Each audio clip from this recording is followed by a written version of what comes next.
running never was planned. Running happened. Coach would say, well, you're not supposed to do that. You gotta be kidding me. Some of the things I did on the field, I don't know how I did them.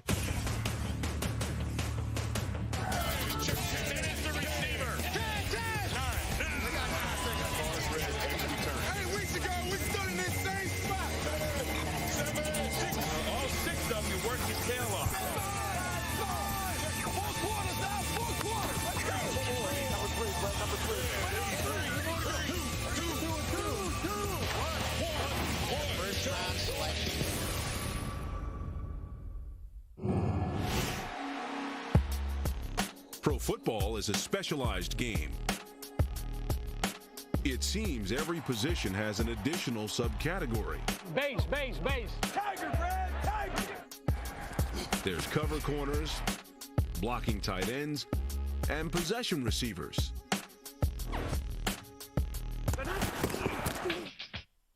There are quarterbacks who stay in the pocket at their own peril, while others move around. And when it comes to the more nimble quarterbacks, there's no shortage of opinions. Running quarterback is a run-first guy, and I think at the NFL level, they have to learn to get out of that mode. Scrambling quarterback is a guy that runs around hysterical. Can't find anybody, running around for dear life. Some run for yardage, others leave the pocket to buy time. But ranking the NFL's top mobile quarterbacks is like determining the best flavor of ice cream. It's simply a matter of taste. So who are the best mobile quarterbacks of all time? It's a hard concept to define, but you know them when you see them. My definition of a mobile quarterback is one who can get out of the way. The number 10 mobile quarterback of all time, Donovan McNabb.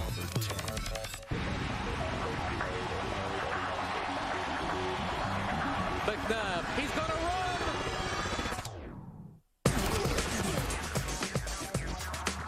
He's going to duck.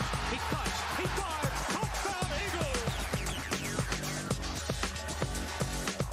He's a frustration as a mobile quarterback to us because from the day he walked in, he made it clear that he didn't want to be a running quarterback. He wanted to be a quarterback.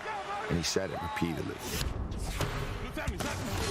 As the years go by, McNabb runs less and less. That is a play that only McNabb can make.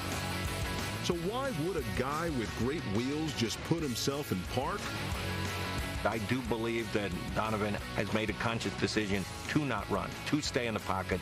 Not because he doesn't want to run. Pumping, diving, he's in for the touchdown. Because the way to play that position is to pass the ball. At the end of the day, you have to be able to throw the ball from the pocket. Donovan McNabb has learned over time to do that. Hey, how you move like that to be so big? We almost sensed the racial component to it. He didn't want to be identified as a guy who had great athletic talent. Donovan McNabb doing it on his own. He wanted to be known as a great quarterback, period. Another laser by Donovan McNabb. You can't name 5 quarterbacks that you would rather have in the entire National Football League than Donovan McNabb. You run too much, you're going to get killed. In the NFL, as tough as players, as physical as the game is, you're going to be hurt every year. He gets away from one man. Still rolling. Comes back to the near side. A la Randall Cunningham against Buffalo. Loading up. He is firing it deep. And it is caught by Freddie Mitchell.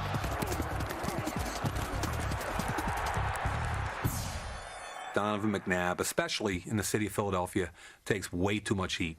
The Philadelphia Eagles select Donovan McNabb, quarterback, Syracuse University. You can't name 5 quarterbacks that you would rather have. Caught for a touchdown. It's a McNabulous night. Our number 10 mobile quarterback of all time enjoys almost universal respect and admiration, just not in his own town. And look, he turned into a great quarterback.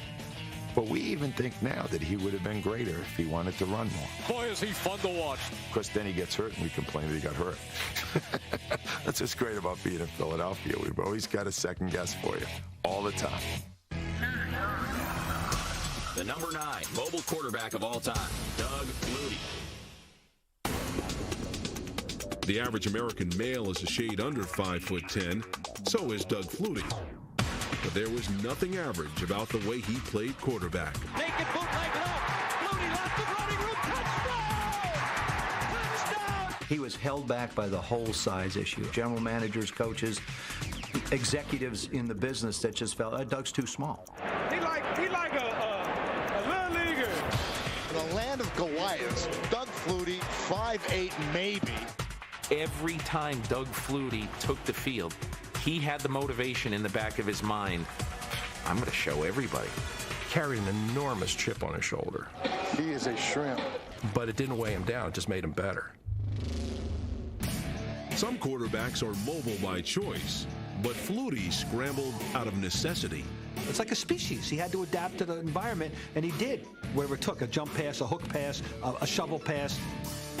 Think about anybody who made more great plays out of nothing than Doug Flutie. I mean, there were times when he would get outside the pocket and he would keep moving. There were times he would get outside, he would stop, and he would throw the ball down the field. Flutie waiting, dropping back, wants to throw, can't find anybody. Now runs right, looks, throws, and it is caught for the touchdown. If you're going to have Doug Flutie, you have to turn the show over to Doug Flutie. Come on, Flute. Come on, Flute. Come on, Flute. And if you don't do that, there's no point in having him. There was no point in having Doug Flutie if you're going to try to make him a conventional quarterback. Rolling right, looking end zone, escapes a sack, has it, running, goes in, touchdown! Oh, look at the little guy go. Flutie moved around on the field and on the map. Our ninth most mobile quarterback played for 4 NFL franchises, 3 CFL clubs, and a USFL team. His best shot at glory in the NFL came with the Buffalo Bills in 1999. Come on, Doug! Come on, Doug! Come on, Doug!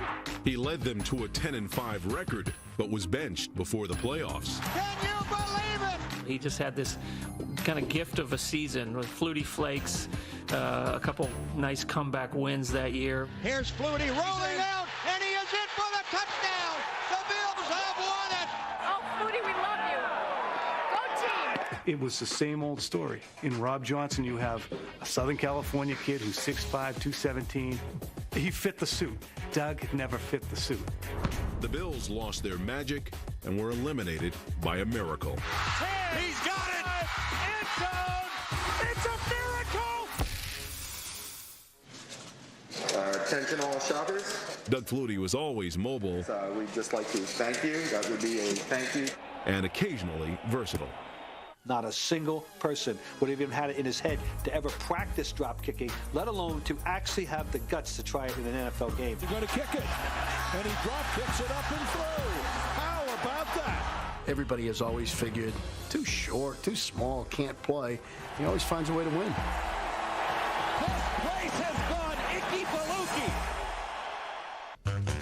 Plenty of quarterbacks through the years had nifty moves, but not all of them were quick enough to make our list.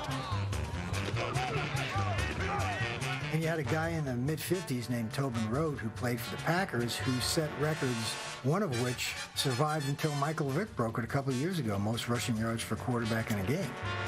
Rote's contemporary was Otto Graham, whose first name is a palindrome. Steve McNair's career began in the Astrodome.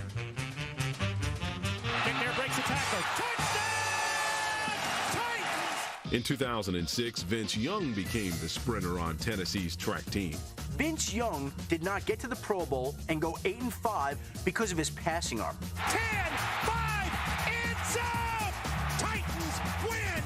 Tim Tebow ran a successful spread option in Denver before getting run out of town. I'm so honored and humble to be a Jet.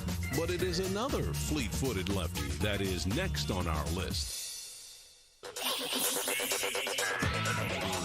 The number 8 mobile quarterback of all time, Jim Zorn. Now, you're not going to show any of those things, are you? You know, what's going on around here?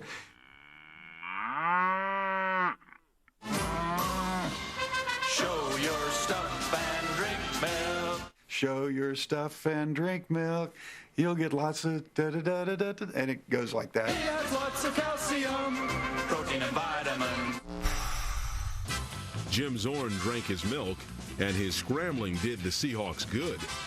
Seattle was an expansion team in the 70s, and our number 8 quarterback was their starter from day one. He was more a scrambler. He ran selectively. He never rushed for more than 290 yards in any season.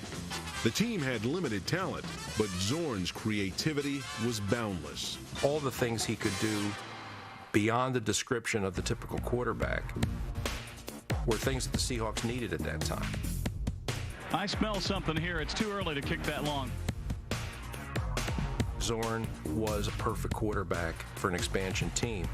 Throws the ball deep down the right side, large and wide open at the 10. He's got it. Touchdown, Seahawks. He could hurt you with more than just a singing voice, and his mercurial personality mirrored his play.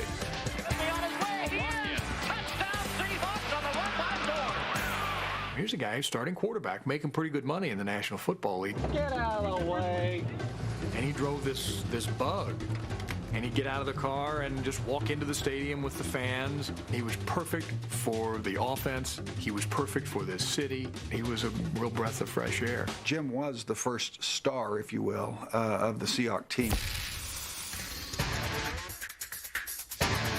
He's very creative. He's very artistic.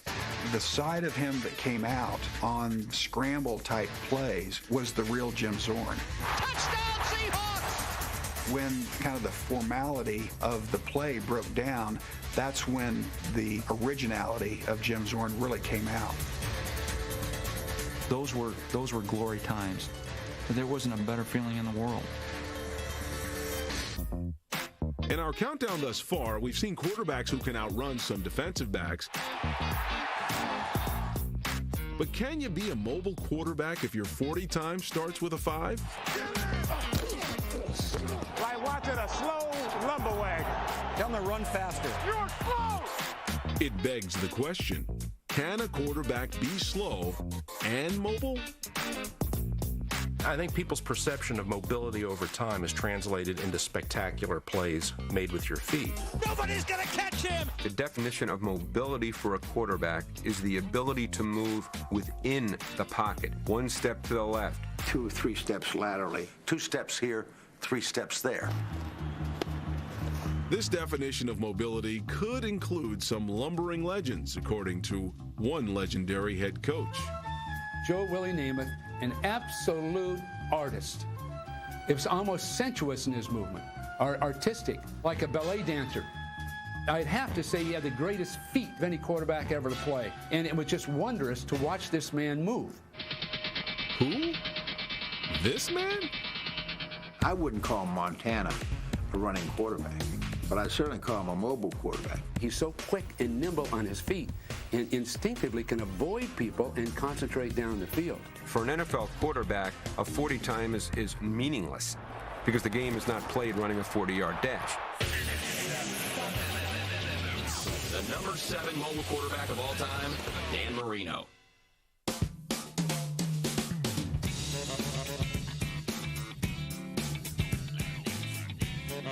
Dan Marino might be the world's slowest quarterback, but he was not the world's slowest mammal. At least 3 other Dolphins couldn't keep up. Could you name 3 teammates, past and present, that you could beat in a foot race? Oh, yeah, Bernie Kosar, that's for sure. Yeah. I could beat Bernie. Kevin Gogan? Kevin Gogan would, yeah. Played with Jaworski, too, once. Yeah. I got to beat him in the foot race. Wow! That kind of speed should be illegal. With legs like Bednarik, but feet like Baryshnikov, our number 7 mobile quarterback was not a unanimous choice.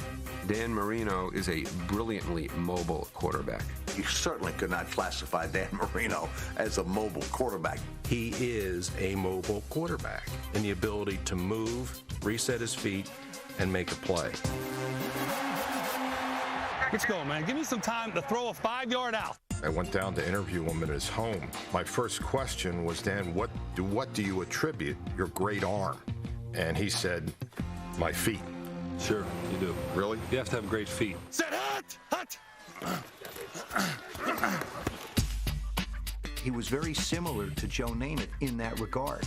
Put him in a confined area. Could slide and have great mobility.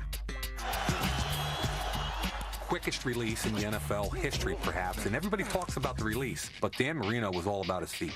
He could adjust a few inches where some monster had his hands up and throw between his hands. He had a sense of how to get the ball where he wanted it. Marino under pressure. He fires in the end zone. Touchdown! Watching Marino in the pocket was like watching a great matador. With just a little bend to the waist, a jab step forward, a step back, he could avoid the horns.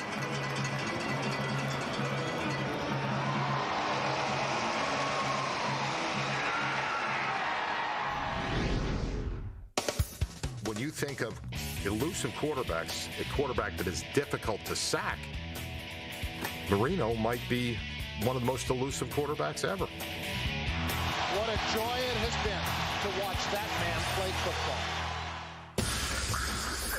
football. The number 6 mobile quarterback of all time, Roger Staubach.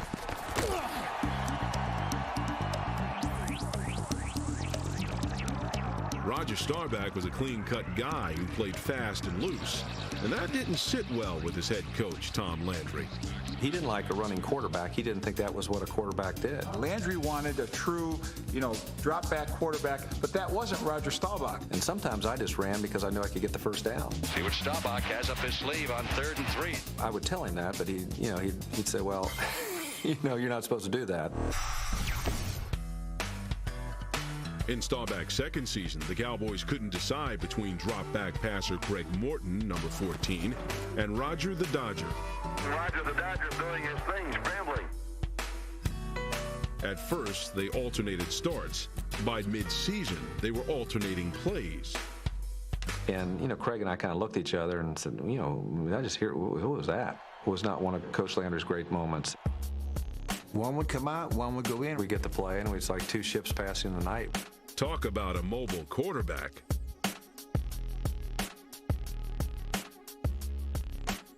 He made a decision. He came in the next week. He said, my starting quarterback's going to be Roger Staubach. Staubach drops back to pass. That's up. Pass to end zone. Touchdown! It's the hammer, Mike Ditka. With our number 6 quarterback as the number 1 guy, Dallas didn't lose another game that year. Rodgers' reckless style made him a high-risk quarterback, someone who sacrificed his body for 6 points. Before, when he was younger, he would scramble he'd get away from trouble, and then he'd try to run over a linebacker or something. He got to where he was just still scrambling just as much, but he usually ended up trying to find somebody open and throwing it. He had the ability to make people miss, move around. All of a sudden, it looked like somebody was getting ready to hit him, and boom, he would be going the other way. He had athletic ability. He had running ability. He was a playmaker. He had a big heart, big leader. He did whatever he had to do to win. He runs, he dives, he drives. Touchdown, Cowboys win! And I don't think Coach Landry ever really liked scrambling quarterbacks. But after he saw Roger do it for about 7 or 8 years, I think he understood. When we finally won the Super Bowl, I think he bought into me. Before we continue our countdown, let's recap the list so far. Number 10, Donovan McNabb is hard to mix sack. Another laser by Donovan McNabb. Number 9, Doug Flutie ran under the radar. He is a shrimp. Number 8, Jim Zorn led many successful drives. Get out of the way. Number 7, Dan Marino never moved far, but he moved well. Number 6, it was cowboy magic when this man ran. See what Staubach has up his sleeve. All of a sudden, it looked like somebody was getting ready to hit him, and boom, he would be going the other way. The number 5 mobile quarterback of all time, Bobby Douglas. Bobby has the physique of a tight end, the instincts of a running back, a rifle arm, plus good speed. And if you believe it's easy to bring him down, try it. If the Island of Misfit Toys had a team, Bobby Douglas would have been under center. He was a football player who just happened to play quarterback. Every time Bobby came to camp, he said, well, maybe he should be a running back. Oh, no, let's make him a linebacker. Let's make him a tight end. Could have played tight end. Could have played running back. I mean, I could have had a career as a tight end probably for 15 years.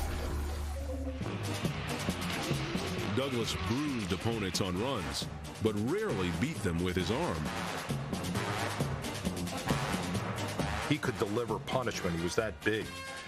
But as a passer, you would hope that he would throw the ball because it was likely that he might throw it to you. He just was not an accurate passer. Abe Gibron, his coach, at a press conference said, well, you know, he could throw the ball through a barn door if he could hit a barn door. He wanted to run. Our coaches wanted him to run. This was a guy that ran like Larry Zonk. He was as big as our defensive lineman. You didn't see anybody that really wanted to tackle him. He was a heck of a ball carrier. I remember sitting on the sidelines. Bobby's dancing around, and then I hear from Abe Gibron, run, you donkey, run! Douglas! Douglas! I became the offense. He was a runner in the quarterback position. In 1972, Douglas set a record with 968 rushing yards, and if someone had made a fuss, he might have been the first quarterback to break the 1,000-yard barrier. A month later, I said, well, why in the hell didn't they tell us that I was close? I know Abe would have wanted to do it. So, of course, the thing he told me, he says, hey, don't worry about it. You'll have 1,200, 1,300 yards next year. So, in the meantime, Abe lost his job and wasn't around.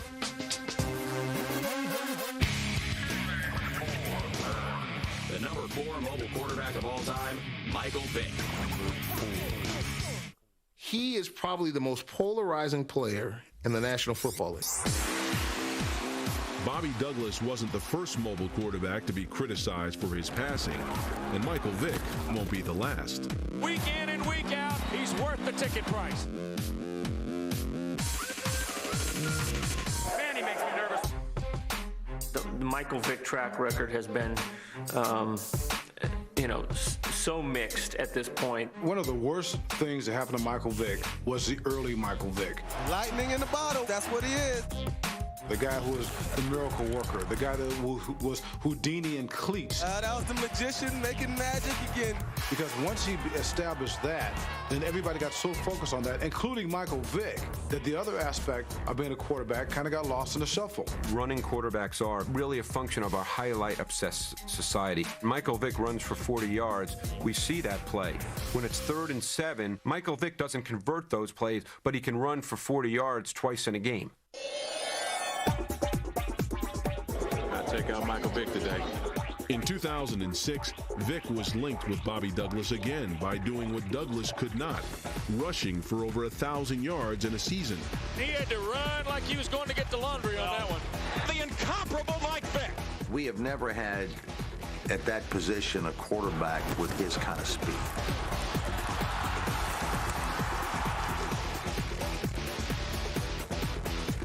I don't know of anybody that ever played the game that at the quarterback position was the fastest player on the field. The fastest human being I've ever seen on a football field, bar none. He had 2 guys going like this. And he just...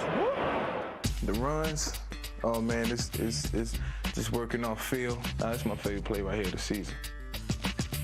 I was able to make one guy miss. That was like the highlight move of my career because I don't know where that came from. In trouble, dances away. He'll have the first down and more. Shot him a move and it was over. Hey, Mike, the spin was a great addition. Coming near side, keeping the football. 40, 35, 30, 25, 15, 10. Go, Mike Vick. This is over. It's over. Yes. After serving 2 years in prison, Michael Vick returned to the NFL as an unknown commodity. Turns out the second version of Vick was better than the first. I don't know what they were doing. Maybe they had like a flag football league in the pen, but he got way better after he went away than before he did. Vick found him and throws strike. Whenever you watched Michael Vick when he was with the Falcons, you always wondered, boy, if this guy could learn to play quarterback the right way, what kind of weapon would he be? The Eagles taught him how to play quarterback. What really makes Vick's rebound with the Eagles so striking was he was awful his first year there. He was nowhere near the same Michael Vick. He had lost his speed. And that maybe is the best thing that ever happened to him, because while he's getting back his speed, he has to learn to be a passer. Back to front, Selleck in a crowd! How do you thread the needle that tight? In 2010, Vick completed a career-high 62% of his passes and topped 3,000 yards passing for the first time in his career. Mike Vick 2.0 was awesome, just awesome. In the first version, yeah, of course he was mobile, but that's all he did. This guy, the new version, is mobile and he can play. Now here's some more quarterbacks who were on the outside looking in at our top 10 countdown. Steve Grogan had 12 rushing touchdowns in a season, a record for quarterbacks. Brett Favre's scrambling is as unpredictable as his retirement date. He flipped it into the end zone, backhand. John Elway changed his game and earned 2 rings. He became more of a guy that would scramble to get somebody open, more so than just running the football. Slash was his nickname, and running was Cordell Stewart's game. He just turned on the Jets and collapses in great celebration. Football's first father, Archie Manning, ran out of necessity on some dreadful Saints teams. His sons inherited his arm, but not his legs. You don't run away from guys in this league. The number 3 mobile quarterback of all time, Randall Cunningham. Great ability as an athlete. He's leaping. He's diving. He's there. Some people think that's offensive to players. That he was a great athlete. I don't think I've ever seen a quarterback who had as much basic physical talent as Randall Cunningham. You know, when I first saw Randall, our first minicamp, I thought this guy would be the greatest quarterback of all time. I really did. He had that kind of talent. We were in Buffalo, and I said, I know Bruce Smith is coming. At the split second I needed to, I ducked, and he went over me. I said, whoa. He ducks under 3 men. He's looking. He's rolling. He's heaving it deep downfield for Barnett, who leaps and has it at the 40. Barnett's going to score! Some of the things I did on the field, I don't know how I did them.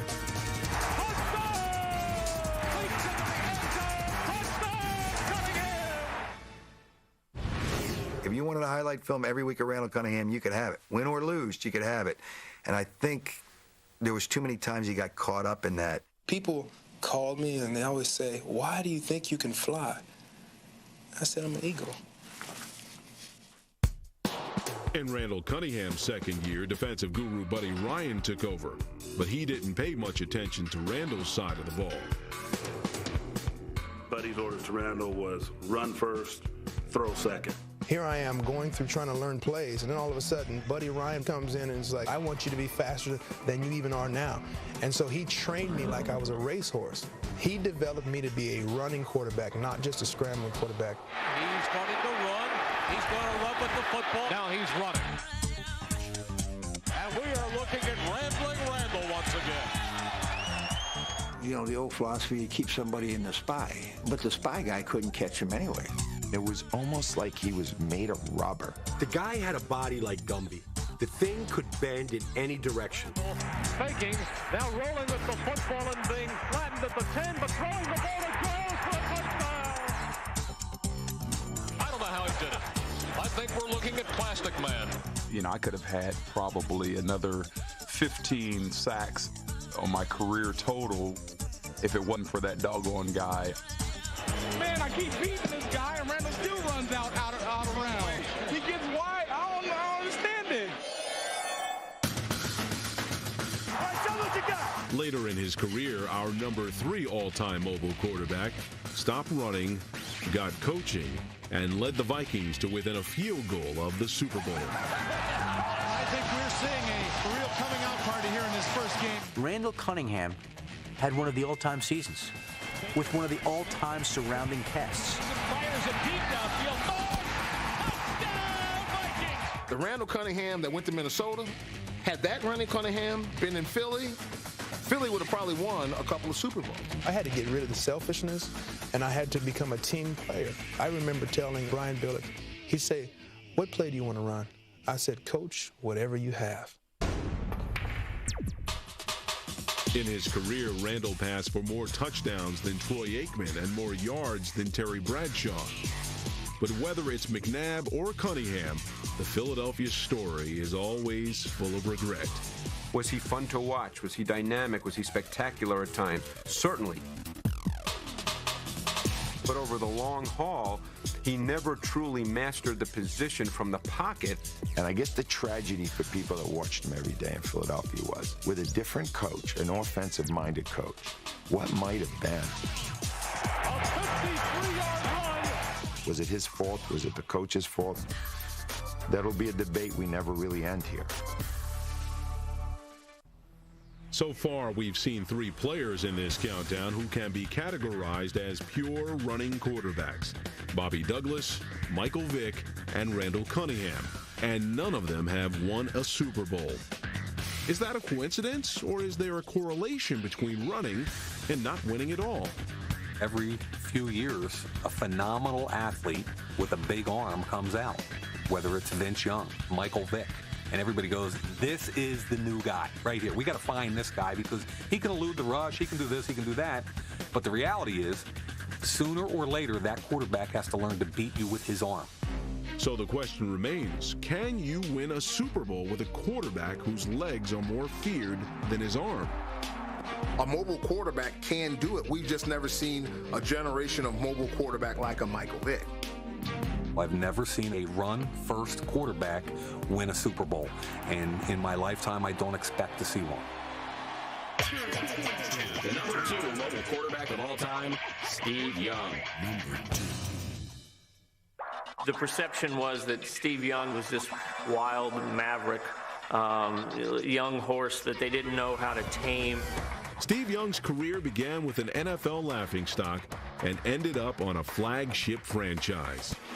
He was with dreadful teams, really wasted, and coming out of Tampa Bay to anywhere else, he might have gone on to been just a blip on the NFL scene. Can you imagine that Tampa had him there, looked at him, and sent him off to San Francisco? When Bill Walsh looked at Steve Young, he said, here's somebody who is unlike any other quarterback I've ever seen. Blaming on the Buffalo, the dance of love. No one questioned the ability of our number 2 all-time mobile quarterback, but they did question his sanity. Oh, what a play! What a play by Steve Young! He was Fran Tarkenton with speed. Steve's mentality was, I can run without my helmet. I remember people watching him run with the ball and being like, "Ooh, you hope this isn't going to be, the hit that does him in." And if I was your mother, I'd tell you to get out of football. Steve Young is hurt. Oh my, is he ever? When he ran and opened himself up to linebackers, it was not pretty. Holy cow, somebody's got some flesh on the bottom of their cleats. Blue 85!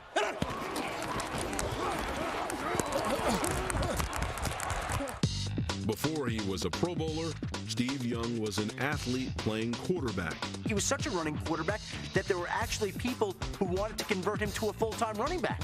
It didn't seem like that much of a stretch. He was that good at it. People look at Steve Young and he's this polished, well-coiffed lawyer. He has a law degree, he speaks well, he wears a suit, but he's a great athlete. Young, one of the courageous games I've ever seen in a pro football player's career. To get the winning score is just the stuff of legend. What a play by Steve Young. Dives into the goal line. Touchdown. One man to get by. Carries him into the end zone. Steve Young's run against the Vikings, in my mind, is the greatest run in the history of the game. There's almost no way to describe it other than to see it or listen to Lon Simmons' radio call. In trouble. He's going to be sacked. No, gets away. He runs, gets away again, goes to the 40, gets away again, to the 35, cuts back at the 30, to the 20, the 50, the 10, he died, touchdown 49ers. It was a heroic expression of a man's will. Remarkable, athletic, competitive feat. It won the game. They wouldn't have made the playoffs. They wouldn't have gotten to the Super Bowl, which they won. That's why, to me, it's the greatest individual athletic effort in the 80-year history of the National Football League.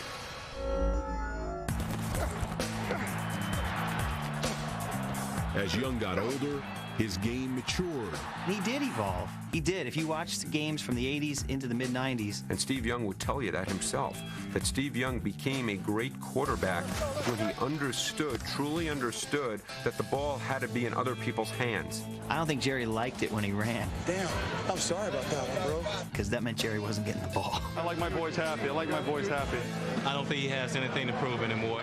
Steve, let's go! Steve Young, the consummate package. He could kill you throwing the football. He could kill you with his legs. He could kill you with his intelligence.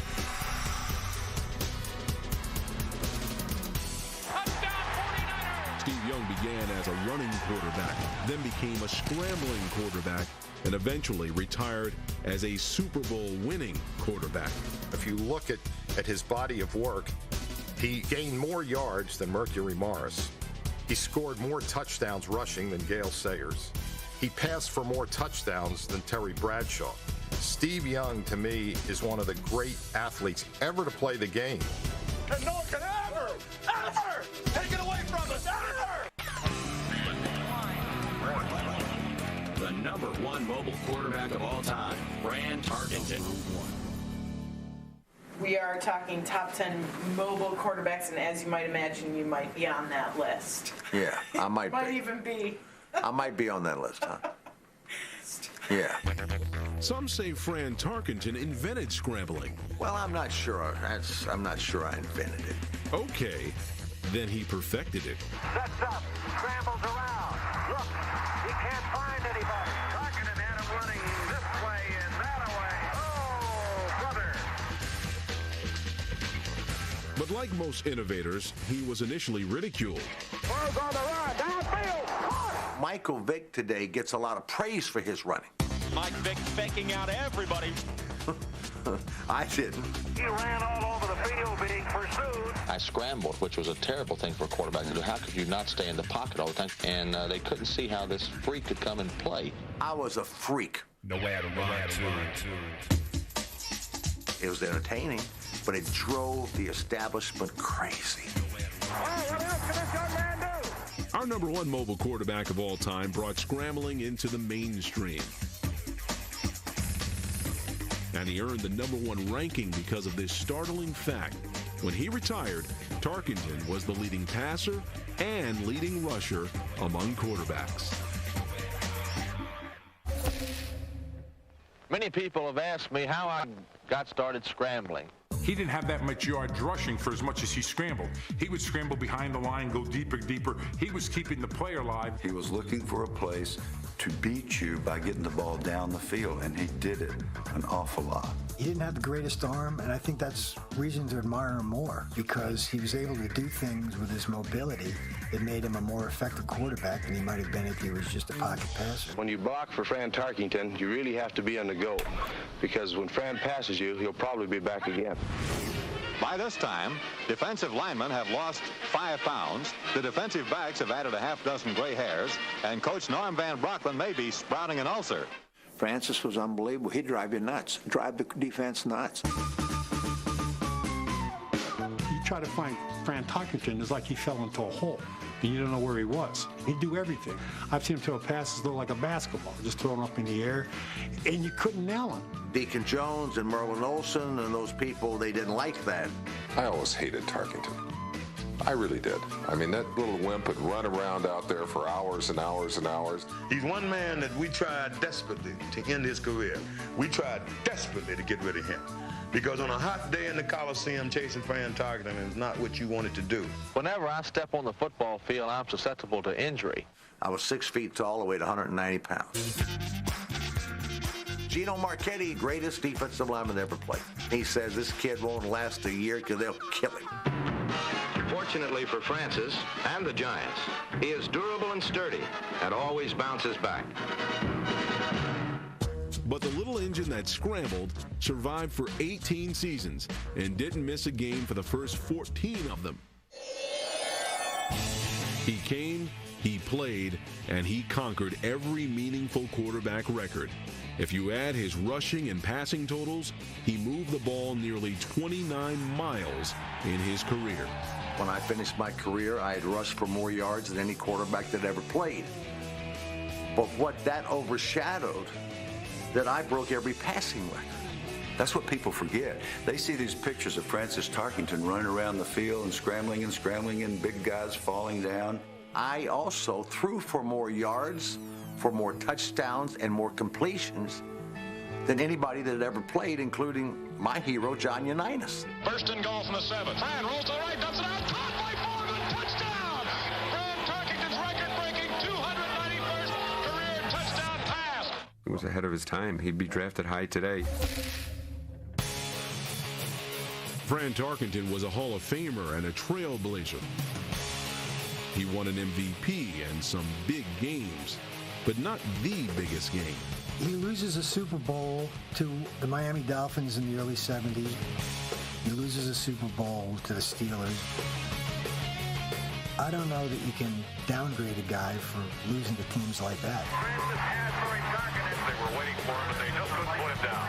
Fran Tarkenton created this myth that a scrambling quarterback couldn't win. Because he runs around and makes plays, he can't get it done. Well, that's not really true. Quarterbacks don't win championships. Teams win championships. The man who started a trend now ends our countdown as the #1 mobile quarterback of all time. But everyone on our list had a style of their own, and all had reason to be counted among the best of this exhilarating breed of quarterback.